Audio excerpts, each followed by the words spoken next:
Et salut les Picsou et bienvenue à l'usine Messor Barbarus. Mais Messor Barbarus, ma petite, on peut dire ma petite colonie maintenant, hein, qui a explosé, explosé vraiment en termes de couvain. C'est totalement monstrueux. On commence à avoir, je vais vous montrer si j'arrête de trembler, on commence à avoir les premiers petits majors, déjà des énormes larves, hein. Les larves deviennent grosses. Regardez celui-là. Ça, si c'est pas un major, je m'appelle Georgette. Ah, il est vraiment énorme, hein. C'est oh, j'ai oublié le mot. J'allais dire la nymphe, mais c'est pas la nymphe. Mais si, c'est la nymphe furie. Mais le mec est complètement débile. Elle est vraiment énorme, hein. On voit que la nymphe est monstrueuse. Là, on voit déjà qu'il y a un gros média, petit major. Je crois que c'est plutôt, on va dire, un gros média. Il y en a d'autres. Il y a des petites ouvrières là au centre de l'écran. On voit qu'il y a un petit rassemblement de futures ouvrières. Vraiment, vraiment, vraiment, je suis super content de l'espèce. Vous savez pourtant que je suis très critique envers les Messeurs Barbarus, enfin pas envers les Messeurs Barbarus elles-mêmes, mais envers toute la fanbase, on va dire, qu'il y a avec elle. Ouais, c'est la meilleure fourmi, elle est incroyable. Alors c'est une fourmi qui est géniale, vraiment. Et en fait, au plus je la regarde, au plus je l'observe, au plus elle se développe, au plus je la trouve géniale. Donc, j'avoue que je suis souvent à casser du sucre, en fait, sur les Messor Barbarus, mais c'est vraiment une super chouette espèce. Elles sont beaucoup plus dynamiques qu'avant aussi. Donc là, je vais vous montrer après l'aire de chasse. On voit que ça bouge beaucoup plus. On voit elles sont tout le temps, tout le temps, tout le temps en train de travailler. Vraiment, c'est super plaisant à regarder. Bon, là, la reine, elle est partie dans les escaliers peut-être. Elle est partie où? Elle est partie, je ne sais pas. Et donc là, bon, il y a beaucoup de monde parce que je crois que je parle en fait, je parle fort. Et donc ça reste des fourmis très stressées. Donc, en tout cas, je suppose que c'est ça parce que j'ai quand même bougé il y a plusieurs secondes, enfin même une ou deux minutes avant de commencer à filmer. Donc c'est peut-être parce que je parle un peu fort et que ça résonne dans mon appartement. Je sais pas si c'est perceptible. Avec le micro que j'ai, je crois pas, mais en fait, bah voilà, ça fait quand même des grosses vibrations.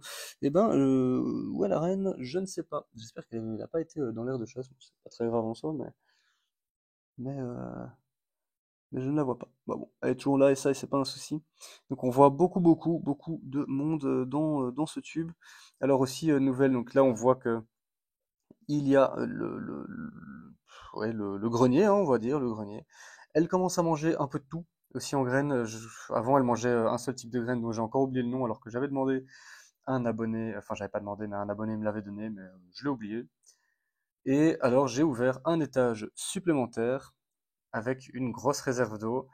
Et ben ça, elles sont vachement fans. En fait, avant, j'avais déjà mis la réserve d'eau, mais j'avais fermé ici avec une petite languette. Vous voyez dans la fente qui est ici, j'avais fermé et ça permettait aussi, bah, en fait, d'un petit peu alimenter le nid en humidité, puisque le tube bah, se vidait quand même relativement rapidement avec la chaleur. Mais là, j'ai donné accès à ça et vraiment, je vois une différence en termes de mouvement. En fait, c'est très chouette parce que les fourmis ont beaucoup plus facile à faire leur pain de fourmis donc du grenier vers ce tube-ci. Donc elles vont toujours dans l'aire de chasse, il n'y a pas de souci. Elles emploient toujours énormément les abreuvoirs. D'ailleurs, en parlant de ça, on va regarder dans l'aire de chasse. Ah, bah tiens. Alors, elles grimpent très rarement. Désolé pour le rayon de lumière. Enfin, et donc, c'est assez rare d'en voir au-dessus. C'est pas des bonnes grimpeuses, hein. Les messeurs ne sont pas de bonnes grimpeuses. Donc, c'est assez rare de les voir au-dessus. Mais voilà. Bon. Je vais la faire tomber, histoire qu'on puisse, bah, en fait, qu'on puisse voir. Ah, bah, elle est déjà tombée. Ah non, elle est toujours là. Allez, va en bas, voilà. Je ne la vois plus. Elle est là.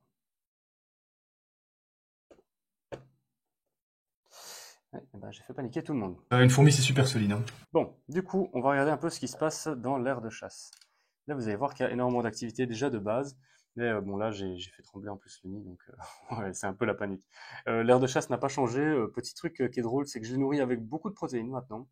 Et depuis, je vois qu'il y a une grosse explosion déjà. Et alors, en fait, elles mettent plein de déchets dans les trous qu'il y a dans la pierre. C'est assez marrant. C'est relativement mignon, mais par contre, c'est assez embêtant à nettoyer. Ça pourrait amener des psocs. Bon, c'est rien de grave, hein, les psocs au final, mais voilà, j'aimerais pas que ça apporte d'autres types d'acariens. Donc, je vais quand même commencer un petit peu à ranger, à nettoyer plutôt. Alors, donc au niveau de l'aire de chasse, j'ai pas grand chose à dire. Bah, c'est pas des très belles aires de chasse, hein. Voilà, il y a du plastoc. Elles peuvent circuler tranquillement dedans, donc ça c'est assez chouette. Un jour ou l'autre, je prendrai une aire de chasse de chez Hunt Center, hein. Les cuves en verre, vous savez que je les aime vraiment bien. Pour moi, c'est au niveau qualité, prix, c'est pratiquement, c'est proche de la perfection, hein. Vraiment, c'est très bien. Donc, euh, donc voilà, j'ai pas grand-chose à dire sur le nid. Bah, c'est un truc AliExpress pratique. Il y a juste ici, c'est vrai que c'est assez marrant. En fait, il y a un trou. Il y a un trou, je ne sais pas pourquoi. Alors moi, j'ai mis une vis comme ça. Je crois que je dois être débile parce que, enfin voilà, il y a un trou. Je ne sais pas à quoi il sert. Alors peut-être que je l'ai monté à l'envers le nid, mais je vois vraiment pas à quoi ça sert. Bref. Alors on a aussi les premières petites mortes. Donc je suppose que c'est les premières ouvrières, je suppose. Je sais pas trop. Alors elles meurent juste comme ça, hein, c'est possible aussi. J'avais encore eu aucune perte, donc je l'ai depuis, je l'ai depuis fin de l'hiver, je crois, je sais même plus. Donc la colonie avait une année, enfin c'est sa deuxième année en fait du coup. Elle vient du nord de l'Andalousie. Je ne sais plus ce que Antos m'avait dit. Parce que je lui avais demandé est-ce que je peux faire une diapose ou pas, est-ce que je dois en faire une surtout. Il m'avait dit qu'une diapose à température ambiante en Belgique, bah, c'était suffisant parce que je les mettrais dans mon bureau et dans mon bureau, bah, il fait je crois, entre 17 et 19 degrés grand max. Parfois, ça atteint les 20 km/h, les 20 degrés quand je joue à mon ordi et qu'il tourne longtemps, mais en fait, j'ai plus autant de temps que ça pour jouer. Donc voilà. Et au pire, 20 degrés, bah voilà. En tout cas, lui avait l'air, parce qu'on a un peu parlé, donc il avait l'air de dire que c'était pas un souci, voilà, qu'elle ne nécessitait pas spécialement une diapose froide, même bof. Voilà, ça, c'est un débat, un éternel débat entre fans de mes sœurs. Oh là là, celle-là, ah oui, elle est toute mal. Ah non, elle transporte une graine. Ou alors elle est toute mal. Non, elle transportait une graine. Je croyais qu'elle était déformée. C'est quelque chose que j'aime pas voir, les fourmis qui souffrent de par une malformation, de par un accident ou quoi. C'est toujours tristoun à regarder. Donc c'est une chouette, très chouette colonie. On peut commencer à parler de petites colonies. Elles ne sont pas encore une centaine, mais pratiquement. Alors ce qui est aussi très chouette, je sais pas si je vais savoir le filmer. À mon avis, avec les tubes, je n'y arriverai pas.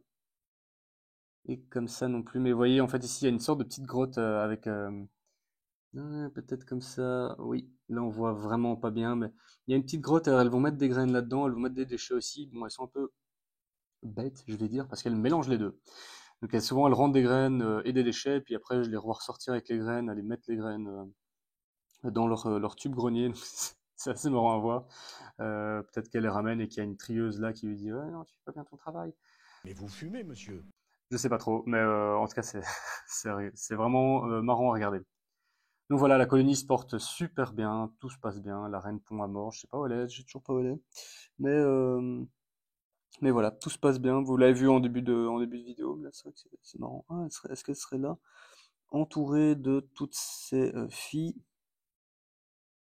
Oui, là c'est un major devant, et derrière c'est bien la reine.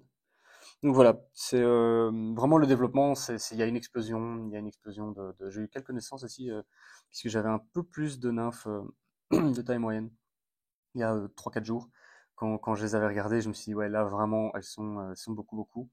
Donc, ce que j'essaie de faire, c'est de les regarder juste dans l'aire de chasse. Donc, pour faire simple, les tubes sont contre le mur. Et en fait, je peux regarder dans l'aire de chasse, ça ne stresse personne. Elles sont tout de même à la mi-ombre, mi-lumière. Et en fait, grâce à ça, je pense qu'elles sont un peu moins stressées par la lumière, puisqu'elles en ont toujours, mais un petit peu. Voilà, je suis pas sûr de ma théorie, mais voilà. Si vous les mettez dans le noir, en fait, c'est très chouette, mais quand vous allez observer le nid, et ben en fait, il y aura une panique parce qu'elles sont pas du tout habituées. Donc voilà. Mais à ce niveau-là, je sais pas encore du tout comment je vais faire. Ah, ça c'est assez marrant là. Là, on voit qu'il y en a une qui est très forte là. Hop là. Donc je sais pas encore comment je ferai plus tard quand j'aurai un. Ça, c'est marrant, quand j'aurai un grand nid. Je verrai un petit peu si je le cache ou pas. Puisqu'au final, ce qui est vraiment intéressant avec les messors, c'est surtout ce qui se passe dans l'air de chasse, je trouve en tout cas. Mais voilà, peut-être que d'ici là, j'aurai changé d'avis, etc., etc. Mais donc voilà, la fourmi star se porte bien. Elles vont très bien, elles boivent beaucoup d'eau par contre. Là, j'ai encore des abreuvoirs dans l'air de chasse. Ceci, je suis un peu moins fan. Je suis un peu moins fan. Et ceci, avec les messors, ça marche très bien. En fait, elles ont accès à beaucoup d'eau rapidement, et donc ça leur permet de facilement boire, etc. Donc je ne sais pas, je ne les ai jamais vus, je pense, faire du pain de fourmi ici. Par contre, au-dessus là, avec le tube, comme ça, oui, là je les ai déjà observés, c'est très chouette à voir d'ailleurs. Enfin voilà, et ben, on a une échappée. On a une échappée, elle est ici. Une petite échappée, ça peut arriver. Ça reste des messors, c'est pas trop grave, elle va pas m'attaquer, mais je vais quand même faire attention parce que, vu que je filme toujours dans la foulée, il y a mes Rangeri qui sont juste là, et je crois pas que la rencontre se passerait très très bien. Eh ben écoutez, merci beaucoup d'avoir regardé cette vidéo, j'espère qu'elle vous aura plu, j'espère que vos messors et vos autres fourmis bien sûr vont bien. N'hésitez pas à me donner des astuces hein, si vous êtes des champions des messors, étant donné que moi je suis bof, hein, je suis quelqu'un de normal je crois, je suis pas un grand connaisseur, ben, n'hésitez pas à me donner des conseils, à donner des astuces aussi, et surtout faites attention à la chaleur, buvez bien, et à très bientôt, salut les Picsou! Cliquez, cliquez, bande, laissez les commentaires, bande de cliquez.